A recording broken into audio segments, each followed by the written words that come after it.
Bienvenidos a todos. Gracias por conectarse. Esta primera sesión eh, tiene todo que ver con evaluación de la calidad de la evidencia y espero convencerlos de modificar algunas de las actitudes por default que típicamente tenemos. Eh, Ahorita van a ver a qué me refiero con eso. Va a ser un curso de 10 sesiones, lo vamos a estar llevando cada semana. La única excepción será la tercera clase, el taller introductorio de R, porque la doctora Alicia Huerta no puede a las 9 de la mañana, eso será a las 10 de la mañana, pero bueno, todas las demás ocurrirán a las 9. Si alguien no puede estar en ese tallercito, no se preocupen y de todos modos luego yo doy otro o me escriben y lo vemos personalmente. Eh, la idea es que a partir de la tercera sesión, pues hay algunas como tareas pequeñitas o ejercicios en distintos programas estadísticos. Van a ver que vamos a usar varios. Y pues bueno, vamos a empezar de lleno. Como les dije, bueno, a ver, primero, parte del enfoque de este curso sí es ver aspectos de metodología y de estadística. No es nada más un curso de una crítica, no es nada más un curso de estadística, sí me voy a enfocar en cosas que no son estadística, pero son muy importantes en la investigación biomédica. Y, pues bueno, lo primero que hay que hacer ahora es pasar lista. Entonces, a ver, déjenme en todas las sesiones, por favor, eh, llenen este formulario. Es el formulario de todas las sesiones. Ahorita les pongo el link en el chat de todas formas. O pueden escanear el QR y, a ver, aquí está el chat para todos. Por favor, pasen lista. Y bueno, el contenido de esta clase va a ser principalmente, a ver, ¿cuándo no creerle a un artículo? ¿Qué es el preregistro? ¿Para qué sirve? ¿Para qué no sirve? ¿Qué es hacking y p-hacking? Dos de los peores vicios, que además son muy frecuentes en investigación en estos días. Malas prácticas en el uso de referencias, malas prácticas en el uso de gráficas, la crisis de reproducibilidad y la crisis de competencias estadísticas en profesionales de la salud. Eh, a ver, entonces, para entrar de lleno, ¿cuándo no creerle a un artículo científico? A ver, denme un segundo, porque aquí me está diciendo que hay gente en la sala de espera. ¿Ustedes pueden admitirlos también o tengo que ser yo? Tengo que ser yo, ¿verdad? Pero bueno, creo que ya no Sí, hay. tiene que ser usted. Tú Bueno, a ver. puedes determinar a un coanfitrión y el coanfitrión puede encargarse de irlos aceptando Ya. mientras tú das la ¿Me clase. ayudas, Alex? Claro. Órale, muchas gracias. Perfecto. Pues entonces, ¿cuándo no creerle a un artículo científico? La verdad es que mi opinión es que casi nunca hay que creerle un artículo científico. Ahorita vamos a ver por qué, pero siento que esta es una de las primeras cosas que tendríamos que abordar. O sea, sobre todo si está publicado en una revistota, sobre todo si es Nature, el New England Science, el PNAS, o sea, sobre todo si es una de esas, nuestra actitud por default es creerle. Y de hecho, sí somos más escépticos cuando la revista es más pequeña. Yo lo que les diría es no le crean casi nunca, no importa en dónde esté, porque de hecho, lo más probable es que el estudio sea falso. Eh, Esto a lo mejor suena como alarmista, pero la verdad es que es cierto y está medido. Vamos a suponer que, esta es una gráfica de The Economist que lo deja muy claro, vamos a suponer que tenemos 1000 hipótesis científicas. Y vamos a suponer que de esas 1000 hipótesis científicas, 100, las verdes, son verdaderas. como el estándar en ciencia es tener un poder estadístico del 80% y un alfa del 5%, eso quiere decir que de las 100, vamos a decir incorrectamente que son falsas, 20, que son las que nos marcan en rojo aquí. Y por el contrario, vamos a decir que 45 son verdaderas cuando no lo son, que son las verdes oscuro de aquí. Adrián, todavía no nos compartes la pantalla. Ay, una disculpa por eso. Según yo sí lo estaba compartiendo. No te preocupes. Va de regreso. Ya vi por qué. Fue mi error, por supuesto. A ver. ¿Ya pueden ver mi pantalla? No. Ya. ¿Sí ya? Sí, ya. Ok. A ver, ahora sí. Pase de lista, ahí está el QR y el link en el chat. Porfa, eventualmente a lo largo de la plática pasen esto. Este es el contenido de la clase, que bueno, ya no voy a repetir.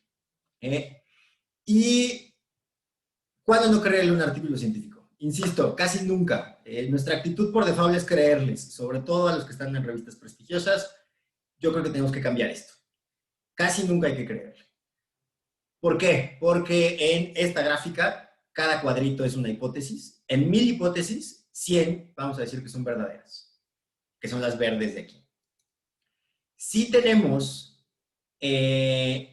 los estándares que utilizamos típicamente en ciencia, un poder estadístico del 80%, un alfa del 5%, quiere decir que de esas 100 vamos a no detectar como verdaderas 20, que son las que nos marcan en rojo, ¿no? Porque nuestro poder es de 80. Pero como tenemos un alfa de 5, vamos a falsamente decir que son verdaderas cuando no lo son, falsos positivos, 45. ¿Cuál es el problema? Que en ciencia es raro publicar resultados negativos. Eso afortunadamente está cambiando. Pero entonces, ¿cuál es el problema? Como publicamos los positivos, resulta que hay una sobrerepresentación de resultados falsamente positivos en el compendio de literatura disponible. Entonces, primero, sepan que como hay sesgo hacia publicar los estudios con resultados positivos, va a haber sobrerepresentación de falsos hallazgos positivos, hallazgos falsamente positivos. Pero no nada más por esto, esto también ha estado medido, y este es un artículo ya clásico de John Ioannidis, en donde lo que se puso a calcular, aquí PPB quiere decir, sí, valor predictivo positivo, pero se refiere a cuál es la probabilidad de que ese estudio sea verdadero, o que los resultados de ese estudio sean verdaderos, con distintos tipos de estudios. Por ejemplo, un ensayo clínico aleatorizado con bajo poder estadístico de fase 1 o de fase 2, o un metaanálisis de ensayos clínicos aleatorizados, entonces hizo este ejercicio con los estándares típicos que usamos, de poder del 80, de alfa del 5. Entonces fíjense cómo para algunos estudios es de hecho más probable que sea falso que verdadero. Por ejemplo, si tenemos un metaanálisis de estudios inconclusos, pequeños, es más probable que sea falso que verdadero, ¿no? La probabilidad de que sí sea verdadero, su valor predictivo positivo es del 41%. Y por ejemplo, este es un ejemplo perfecto para la ivermectina, ¿no? Y el famoso metaanálisis de Andrew Hill en Liverpool. Es justo un metaanálisis de estudios pequeños inconclusos, ¿no? Y tenemos, o sea, ya está medido, de hecho eso es más probable que sea falso a verdadero, utilizando los estándares que típicamente usamos en ciencia. Sin embargo, pues también esto ocurre con las guías de práctica clínica, y muchas veces nos basamos en guías de práctica clínica para nuestros protocolos de investigación, porque es lo que tenemos que hacer. Este es un análisis muy interesante del IOM, en donde vieron que la mitad, 49.1% de las guías, fracasa en medir los estándares mínimos de calidad de una guía de práctica clínica. De hecho, hace poco, René, se me acaba de ir el nombre, creo que es Guevara, de Guadalajara, publicó el primer análisis que se hace de guías de práctica clínica mexicanas, y en este caso no es el 49%, es casi el 80%. Las guías suelen estar mal hechas, punto. Y el problema es que traen como el respaldo de un colegio o el respaldo de una institución. Entonces, bueno, eso contribuye a que las cosas funcionen mal. ¿Pero por qué? Porque también casi nunca habría que creerle un estudio. Pues porque podemos decir muchas mentiras con estadística. Este es un clásico de clásicos, es un libro ya muy viejo que literalmente se llama Cómo mentir con estadística. Tiene más de 1 millón de copias vendidas, dejen ustedes las descargadas. Entonces, asuman que por lo menos hay 1 millón de personas en el mundo que saben decir mentiras con estadística. Entonces, ¿cuándo sí le puedo creer un artículo? O sea, si el de Fowl, espero convencerlos, es no le voy a creer. ¿Cuándo sí? ¿Qué me debe hacer cambiar de opinión? Bueno, cuando tengo un pipeline, cuando tengo una cadena transparente de investigación. Y esa cadena empieza en el preregistro. No hay pretexto para no preregistrar. Todo se preregistra, absolutamente todo. No es cierto que solo los ensayos clínicos aleatorizados se tienen que preregistrar. Sí es un requisito de publicación, pero, por ejemplo, ¿alguien sabe dónde se preregistran las revisiones sistemáticas? Este es el ¿En repositorio de Prospero? Prospero, exacto. Entonces, o sea, ¿saben en dónde pueden preregistrar lo que sea gratis? Digo, nosotros no tenemos ese problema porque estamos en un excelente lugar en donde tenemos una cuenta en clinicaltrials.gov, porque de hecho eso se paga, eso cuesta. Por ejemplo, yo en el doctorado no podía preregistrar aquí porque era muy caro, porque no había el convenio entre la universidad, porque obviamente ellos tienen sesgo europeo en Inglaterra, entonces yo preregistré los de mi doctorado en el ISRCTM, pero todo se preregistra. Y digo, pues si el dinero es un problema, o el tipo de estudio es un problema, en los dos pueden registrar lo que sea. Pero está el Open Science Framework, OSF, en donde tienen un repositorio que sirve para registrar lo que quieran. Una hipótesis, un estudio piloto, una técnica de laboratorio, lo que ustedes quieran lo pueden registrar ahí. Luego, en esa cadena de transparencia, sigue revisar el estudio en medRxiv. medRxiv es una iniciativa que desgraciadamente causó mucha confusión porque se lanzó casi al mismo tiempo que arrancó la pandemia.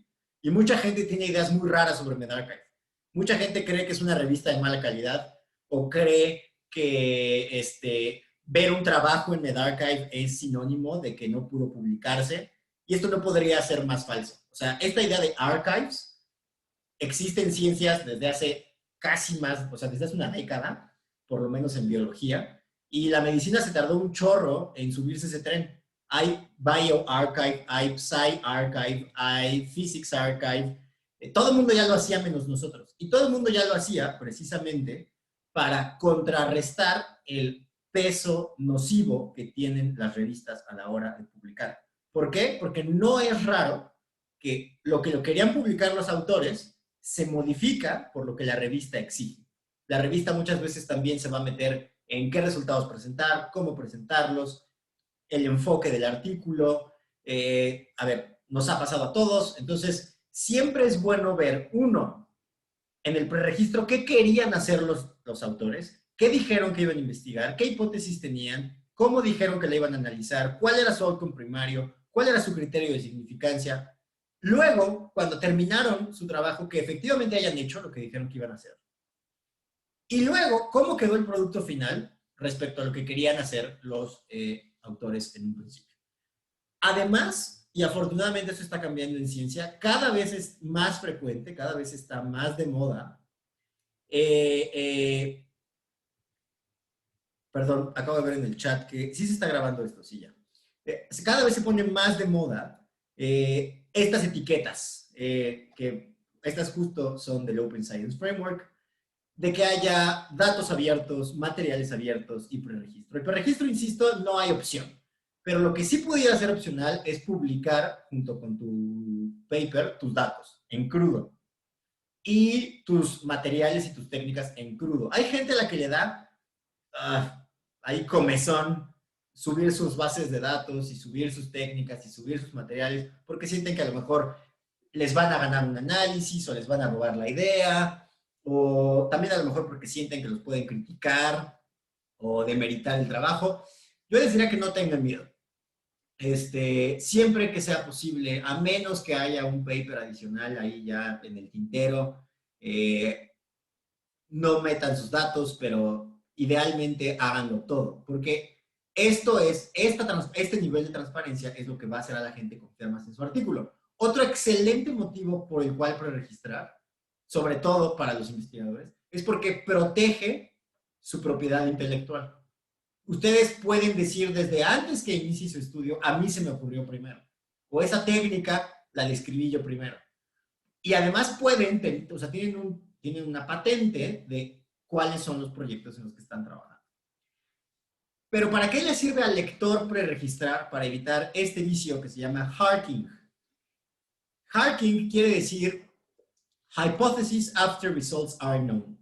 En pocas palabras, ver mis resultados primero y hacer mis hipótesis después. O tirar la flecha y luego pintar la diana. Esto es muy, muy frecuente en ciencia. Déjenme cambiar los audífonos porque la pila me está fallando.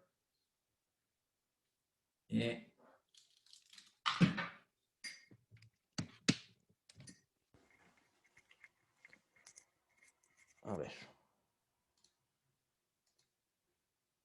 ¿Me escuchan bien? Sí. Perfecto, muy bien. Entonces, ¿por qué está mal? Y desgraciadamente hay mucha gente que cree que investigar es justo esto, es ver tus resultados y luego hacer hipótesis.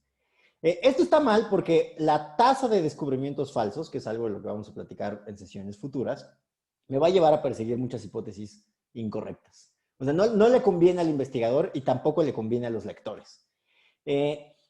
No sé, por eso cuando yo veo, o sea, y de hecho si empiezan a hacer el ejercicio de cada que van a leer un paper a detalle, abrir el preregistro y leerlos juntos, se van a dar cuenta que muchas veces es claro que los autores cambiaron de opinión a medio vuelo, que cambiaron, por ejemplo, la prueba de hipótesis que iban a utilizar, o cambiaron el outcome primario, y muchas veces es porque la presión por publicar, como solo se publican resultados positivos, o casi solo se publican resultados positivos, pues orilla a hacer este tipo de cosas para tener resultados positivos que enseñar. Esto no se hace. Hay otro problema que se llama p-hacking, del cual vamos a hablar más a detalle cuando veamos el valor de P, las pruebas de hipótesis y las distribuciones. P-hacking quiere decir, así, en palabras llanas, cucharear tus resultados. ¿Por qué? ¿Qué tan frecuente es esto? Muy frecuente. ¿En qué ciencia? En todas.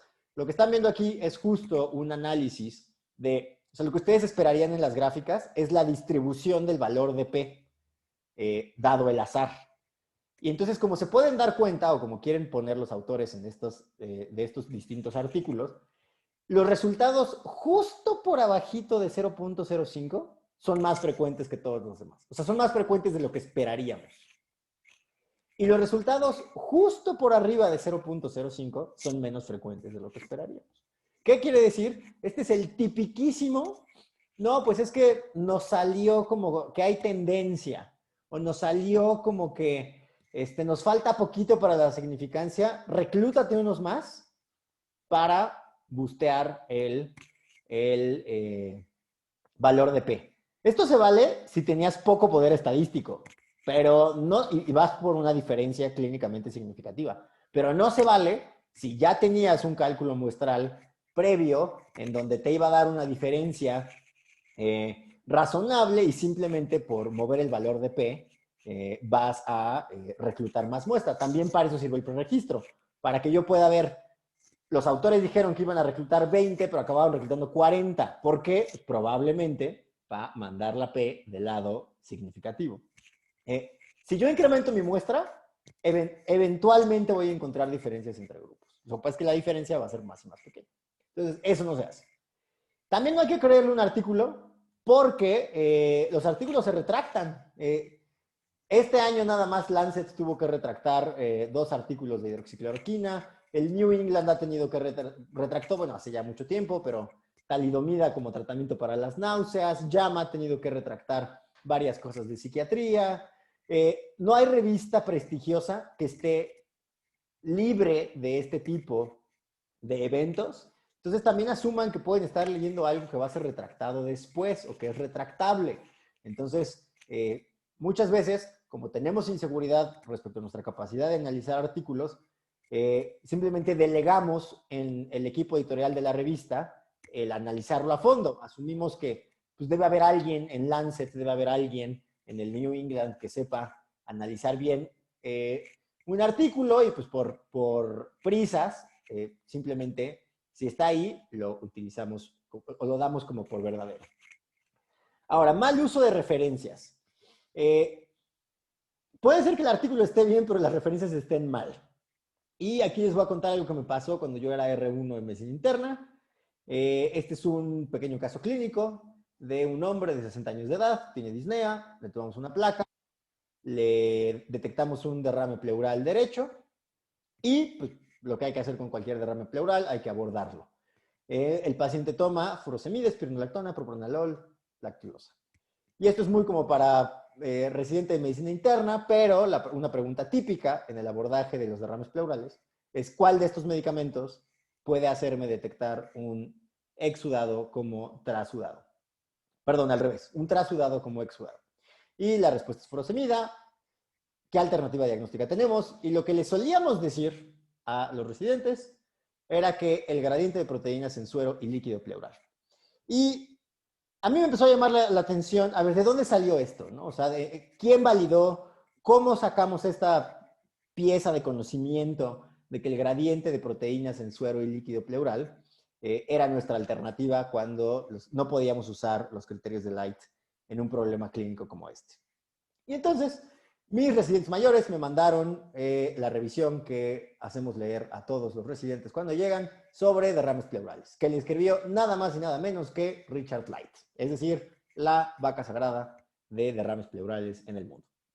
Y en esta revisión, don Richard Light dice muy claramente que, bueno, que el problema con los criterios originales es que van a identificar 15 a 20% de los trasudados como exudados, que esta situación es particularmente probable si están recibiendo diuréticos y que si el paciente tiene cirrosis o falla cardíaca crónica, pues bueno, puede ser que nos engañemos, ¿no? Nuestra alternativa es el gradiente de proteínas, como decían mis R's grandes, y que si esta diferencia es de más de 3.1 gramos sobre decilitro, con toda probabilidad el derrame era un trasudado. Y nos da la referencia 4. Bueno, vamos a la referencia 4. La referencia 4 es este artículo de aquí, en donde pues me dediqué a buscar, a ver, pues vamos a ver cómo fue que llegamos a este número de 3.1. ¿Por qué es 3.1 y no 3.2? ¿Por qué no es 2.7? ¿Por qué? ¿Qué tan seguros estamos de que eso sí nos sirve? Entonces, si vamos al artículo original, vemos que el 3.1 nunca aparece. Los autores nunca lo mencionan. Pero peor tantito, los autores de hecho están concluyendo lo opuesto a lo que dice Richard Light, que dice su artículo. Es decir, que no sirven. No hay ningún parámetro clínico ni bioquímico que nos ayude a detectar esta diferencia. ¿Quiere decir que don Richard Light se inventó ese número? Sí. ¿Quiere decir que citó un paper diciendo lo que no dice? Sí. ¿Qué tan frecuente es esto? Bueno, pues lo han medido como hasta en el 20-30%. Muchas veces, y esto no es necesariamente que alguien maliciosamente quiso mentir en su revisión. Porque esa es otra. Es muy frecuente ver revisiones citando otras revisiones. Y eso no está bien, porque se vuelve un teléfono descompuesto. Vamos a ver por qué. Lo correcto es citar el artículo original. O sea, si yo soy Richard Light escribiendo un artículo de revisión, no se vale que cite otro artículo de revisión, mucho menos si lo escribí yo también. Porque entonces empieza a haber pérdida de información y se hace teléfono descompuesto de qué es lo que dice un paper con qué es lo que de verdad dice un paper. Esto no es necesariamente, insisto, malicia. ¿Por qué? Porque todos podemos ver a los mismos resultados e interpretar cosas diferentes. De hecho, eso lo vamos a ver más adelante. Sin embargo, o sea, sí hay casos en donde la diferencia es grosera, ¿no? O sea, en donde el paper habla de otra cosa, concluye de hecho lo opuesto, y no porque veamos o sea, cuando tengamos un statement, cuando tengamos una idea que probablemente cambiaría nuestra práctica clínica o la forma en la que diseñaríamos un experimento, vayan al artículo original a cerciorarse de que dice eso. No es raro citar cosas como, o sea, diciendo que dicen cosas diferentes. Entonces, aguas con eso. ¿Cómo dirían en la KGB? Si no han visto Chernobyl, se están perdiendo de una excelente serie. Además es cortita.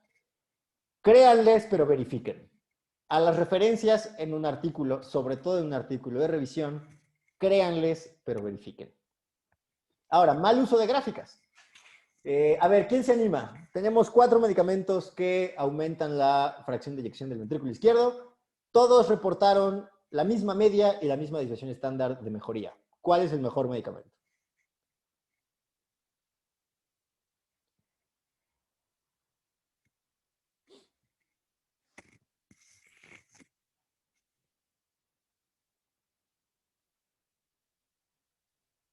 ¿Nadie se anima?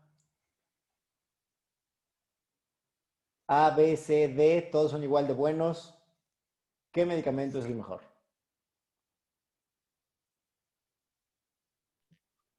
Pues si dicen que reportaron la misma media y misma desviación estándar, supondría que los 4 son igual de buenos. Yo aquí les diría que no, porque fíjense cómo en el medicamento B todos mejoraron. En cambio, en el medicamento C, algunos de hecho empeoraron. Y en el medicamento D, mejoran unos, pero otros se quedan más o menos igual. Fíjense cómo el tipo de gráfica que usan puede ser la diferencia entre dar más información o no. Aquí, usar una gráfica, si yo uso gráficas de barras, nunca voy a ver que hay un medicamento que hace que mejoren todos en lugar de solo algunos. Si uso gráficas de líneas y de puntos, sí tengo esa información. Entonces, hay muchos tipos de gráficas. Y no es que uno sea mejor que otro, no es que uno esté mal y el otro bien. Simplemente es que así como hay muchos tipos de gráficas, hay muchos tipos de datos diferentes y hay datos que se expresan mejor en unas gráficas que en otras. Una gráfica efectivamente puede decir más que 1000 palabras. Sin embargo, esas 1000 palabras pueden no ser verdaderas o pueden no ser útiles. ¿A qué me refiero con esto? Esta, sin duda alguna, es la gráfica de pie más exacta que yo he visto. O sea, en concreto, van a ver que hay mucha crítica a las gráficas de pastel porque dan muy poquita información. O sea, si se fijan en una gráfica de pastel, pues solo me da 2 porcentajes y esos 2 porcentajes tal vez los pude haber puesto en el texto y me ahorraba ese espacio o usaba ese espacio para representar resultados que fueran más interesantes. Es decir, en general, pues las gráficas de pastel no me dicen más que lo que me dice el texto. Y los problemas o los errores o las malas prácticas en el uso de gráficas, hay veces que son, o sea, en raras ocasiones van a ser así grotescos como los de la mañanera o los de la vespertina, ¿no? O sea, por ejemplo, en la misma conferencia reportaron un número de casos que se sale de la gráfica o de la curva que ellos están reportando. O ponen, o sea, o la barra tiene un valor que es más alto que el del eje, ¿no? Entonces, o sea, rara vez van a ver en un paper, rara vez van a ver errores de esos. Más bien los errores son por gráficas innecesarias o por gráficas que nos están distrayendo. Como diría Maricondo, esta gráfica me irradia felicidad, me dice más de lo que me diría el texto. Insisto, mi gráfica de barras pues simplemente me dice que hubo una mejoría de 8 con una desviación estándar de 2 en cada grupo y no me dice mucho más que eso. Lo pude haber expresado igual de preciso en unas cuantas palabras. En cambio, esta sí me dice que una fracción de los participantes tuvo una respuesta y otra fracción tuvo otra. Es la mejor forma de representar lo que se busca. Hay un pleito eterno, por ejemplo, en aplanar la curva, pero ponen la curva de casos totales, ¿no? Y es una curva acumulada. Esta curva nunca va a ser plana. La curva que sí puede ser plana es la logarítmica. Entonces, si yo quiero ver si voy aplanando la curva, tengo que enseñar una gráfica, pero no la otra. Entonces, eso es lo que tenemos que preguntarnos. Esta es la manera correcta de representar estos resultados, porque puede ser que si yo simplemente quiera saber si voy triunfando o fracasando, lo que me interese es ver cuántos casos nuevos tengo cada día, ¿no? O sea, fíjense, todas estas gráficas se tomaron el mismo día pero me están dando información diferente, a pesar de que vienen de los mismos datos. El tipo de gráfica me da información diferente. Y si es una buena gráfica, me tiene que dar más información de la que yo tengo que ver, o de la que yo podría ver en un texto. Una gráfica, a fin de cuentas, es una forma de ahorrar texto.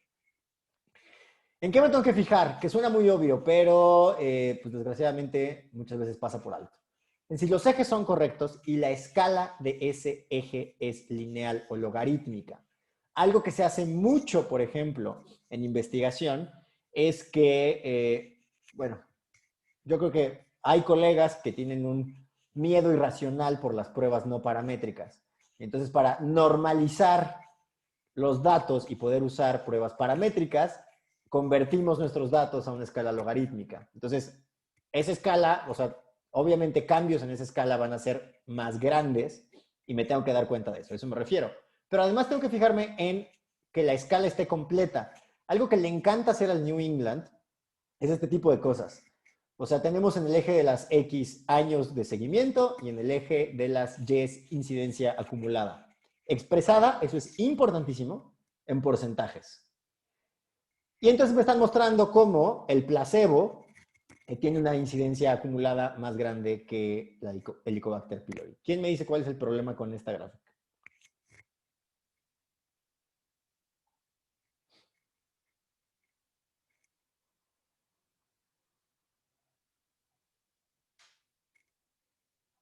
Si estoy expresando un porcentaje, ¿hasta dónde debería de llegar mi eje de las Y's?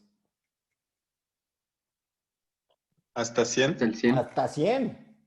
¿Cómo se ve mi gráfica? ¿Cómo se ve? O sea, este cambio que se ve estadísticamente significativo, o sea, ven el tamaño que tiene cuando la gráfica está completa.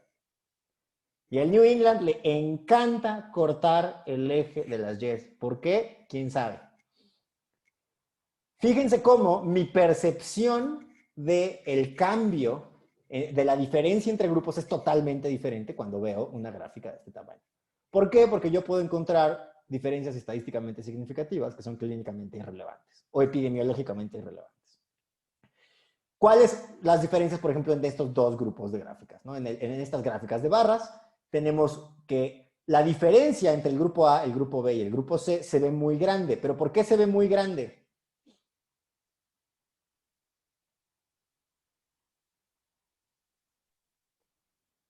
Porque Por lo mismo, porque está cortada el eje de las Y.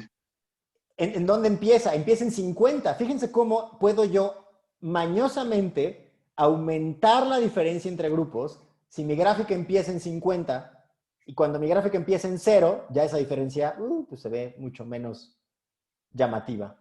Ocurre lo mismo con esta gráfica de líneas. Si mi gráfica empieza, fíjense cómo aquí el punto no es en dónde empieza mi gráfica, sino en la magnitud de cambio que hay entre cada escala. Aquí en ambos casos empiezan en 0, pero aquí llega a 40 y aquí llega a 15, que es algo similar a lo que veíamos en la gráfica del New England. Si mi gráfica tiene el eje de las Y's se acaba antes, la diferencia entre cada punto se aumenta, ¿no? Se ve mucho más dramática que en realidad. Entonces, tienen que fijarse en esas dos cosas. Mi gráfica empieza en 0, termina donde debe de terminar, el espacio entre cada uno de los niveles es congruente, a lo mejor va aumentando en lugar de 10 en 10, va aumentando de forma exponencial. A lo mejor eso es una gráfica que está logaritmizada. Entonces, tienen que fijarse en esas cosas, en que los ejes son correctos, en que la escala en esos ejes no es que usar logaritmos esté mal, simplemente tienen que saber si eso es lo que están analizando, en que llega a lugares congruentes el eje de las Y's, etc. Hay otro tipo de gráficas que nos dicen mucho más datos y que pues, ustedes han visto en muchos artículos, que son las gráficas de caja y bigotes.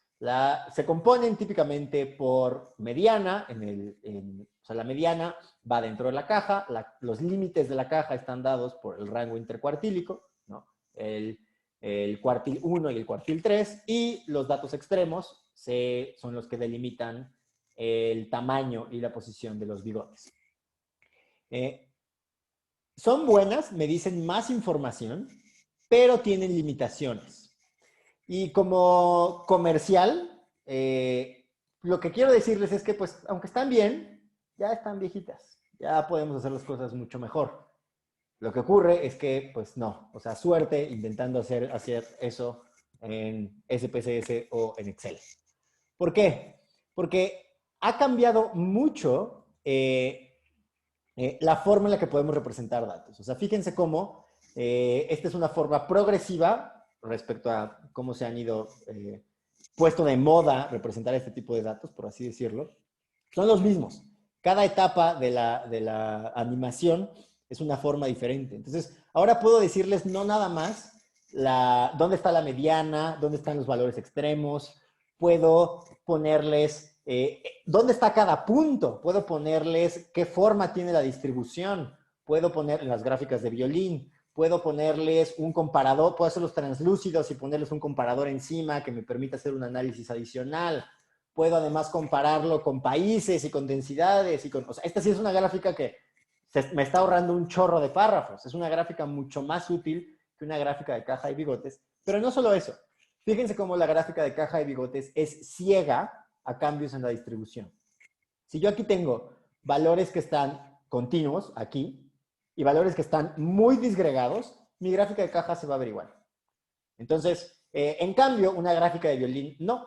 Cuando yo tengo valores continuos, se ve continuo. Cuando tengo valores disgregados, se corta, ¿no? Se hacen estas distintas nubecitas o choricitos. Entonces, si tenemos mejores formas de representar la distribución de nuestros resultados, hay que usarlas, porque además no es muy difícil, como espero que estén convencidos para el final de este pequeño curso. Mi gráfica de caja me da más información, pero me podría dejar ciego a diferencias tan drásticas en la distribución de mis resultados. Ahora, hay además otro motivo por el cual no hay que creerle al artículo, es porque hay crisis de reproducibilidad en ciencia. ¿A qué nos referimos con esto? Esto igual es en todas las ciencias y de hecho cada ciencia ha sacado como su propio porcentaje. Este es como un global que se publicó en Nature hace ya algunos años. 70% de los investigadores intentó y fracasó en conseguir reproducir los resultados de otro investigador. Pero peor tantito, la mitad no pudo reproducir sus propios resultados. Entonces, o sea, si esto no es una crisis de reproducibilidad, no sé qué es una crisis de reproducibilidad. Nos va a costar trabajo conseguir resultados similares, incluso en nuestros propios experimentos. Y una de mis anécdotas favoritas en ciencia es la del salmón muerto. Alguien con mucho presupuesto y mucho ocio decidió meter un salmón muerto a un resonador funcional. Y cambió a las neurociencias para siempre porque detectó señales cerebrales en el salmón muerto. Entonces, como pueden ver, aquí tenemos una diferencia estadísticamente significativa en la señal que se detecta de esta parte, no sé, tengo idea cómo se llame, del cerebro de un salmón muerto. Y entonces esto dio pie a que se empezaran a cuestionar los análisis estadísticos que se hacen en este tipo de estudios en concreto, ¿no? O sea, se demostró que en general los análisis de resonancias magnéticas funcionales estaban sesgados a encontrar diferencias estadísticamente significativas.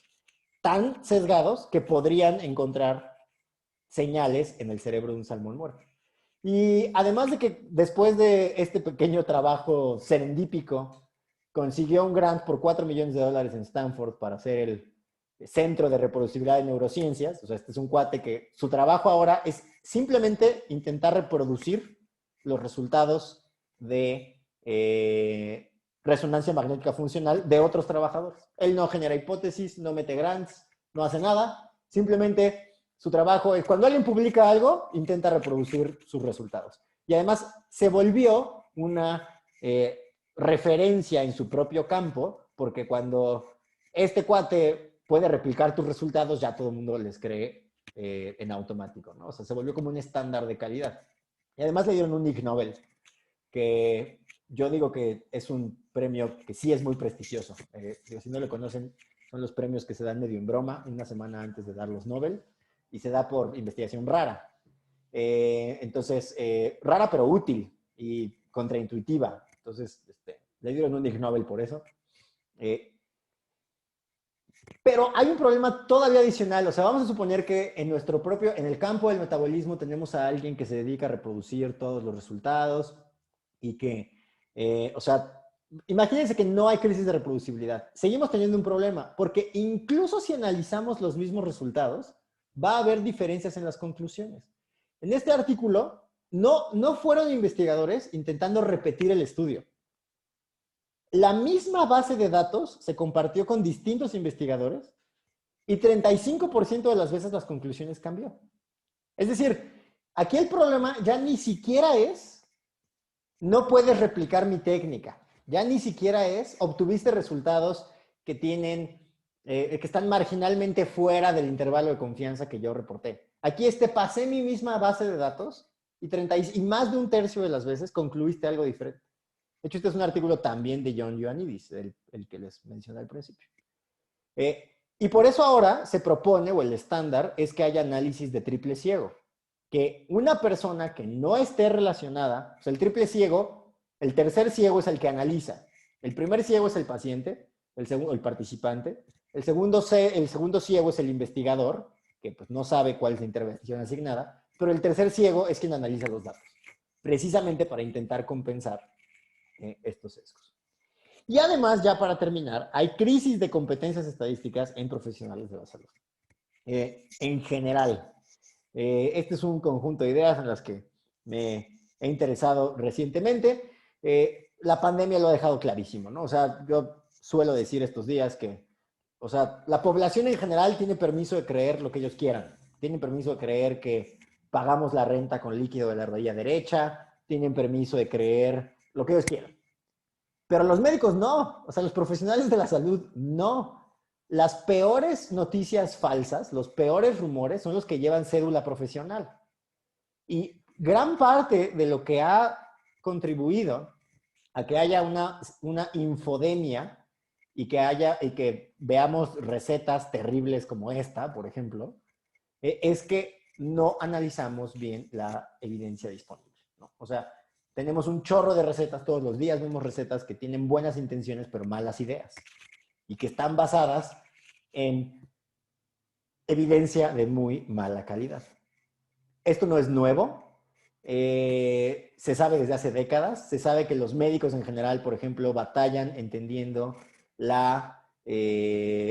datos de estudios de tamizaje, que batallan entendiendo información estadística en general, que no entendemos probabilidad, que en general los números nos cuestan trabajo. He escuchado que mucha gente dice que entró a medicina porque quería algo que no tuviera matemáticas. Entonces, a lo mejor tampoco es de sorprenderse. Y insisto, esto lleva décadas sabiéndose. Y esto trae problemas de todo tipo. Uno de ellos es una asignación incorrecta de recursos. Digo, Theresa May no es médico. Theresa May era la primer ministra de Inglaterra hasta hace poco más de un año.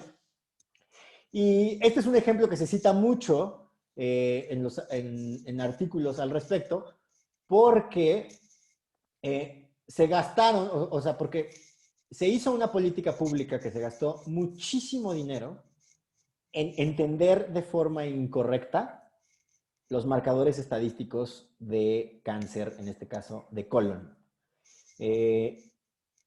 Sobre todo en entender la tasa de sobrevida. ¿Por qué? Porque esto puede ser un problema. Porque yo puedo incrementar la tasa de sobrevida a 5 años de formas diferentes.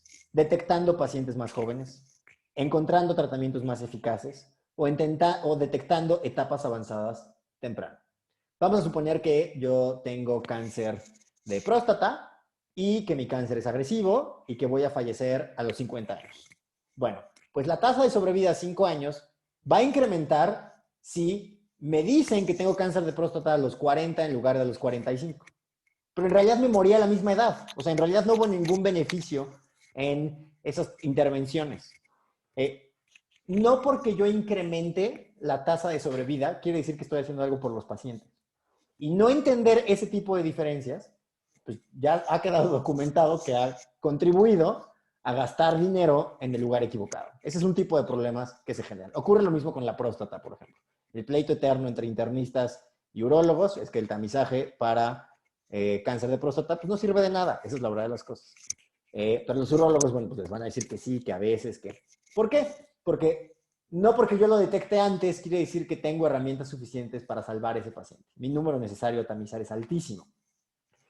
Y además trae problemas éticos. La regla de oro es que, o sea, esta crisis de no entender la evidencia trae problemas éticos. Porque la regla de oro es tratar a los demás como te gustaría ser tratado.